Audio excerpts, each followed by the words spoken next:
Assalamualaikum guys, pelabur-pelabur di Bursa Malaysia. So 16 IPO dah disenaraikan, 9 naik, yang selebihnya turun lah kan.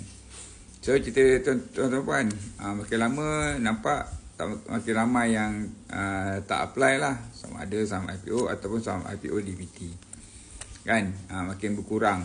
Kalau anda lihat yang baru-baru ni dekat MITI, 20-30 orang je yang apply untuk saham-saham yang sedang diperuntukkan di MITI buat masa ni kan. Kemudian bila saham tu listing pula, kebanyakannya jatuh. Kalau anda lihat kat sini kan, dua counter je yang masih berada di atas harga IPO-nya lah, iaitu Kopi Oriental dan High Mobility. Yang lain-lainnya semua ke bawah kan. Jadi tuan-tuan, teknik hit and run untuk IPO tak dapat digunakan lah kan. Jadi sekarang ni kalau anda apply IPO, chances anda kena pegang saham tu untuk satu jangka masa yang lebih lama lah.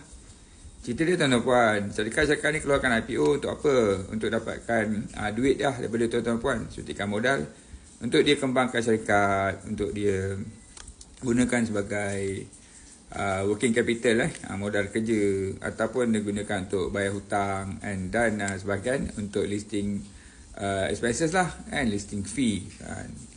Kemudian kalau anda lihat, mereka dapat duit tersebut dan mereka bolehlah mengembangkan syarikat dengan duit-duit yang anda suntikkan dalam syarikat mereka kan. InsyaAllah anda kata syarikat mereka bagus, mereka akan bagi dividen dan syarikat akan berkembang, dan ini akan dicerminkan lah dengan kenaikan harga saham syarikat tersebut di masa-masa yang mendatang. Itu cerita dia. Jadi buat masa ini tuan-tuan, IPO ni tidak mengapalah anda akan pinjamkan duit pada syarikat-syarikat IPO, syarikat-syarikat yang mengeluarkan IPO ini kan. Dengan duit anda itu, mereka menggunakan duit itu untuk mengembangkan dan membesarkan lagi syarikat mereka. So tak ada masalah lah.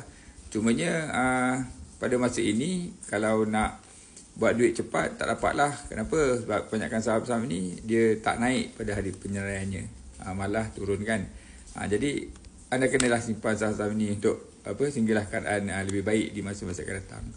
Jadi daripada pengalaman FOI, mula-mula saham tu tak ramai orang apply, subscription menurun, dan lama-lama dia akan jadi undersubscribe. Dia subscribe nanti terpaksalah underwriter ambil saham tersebut kan.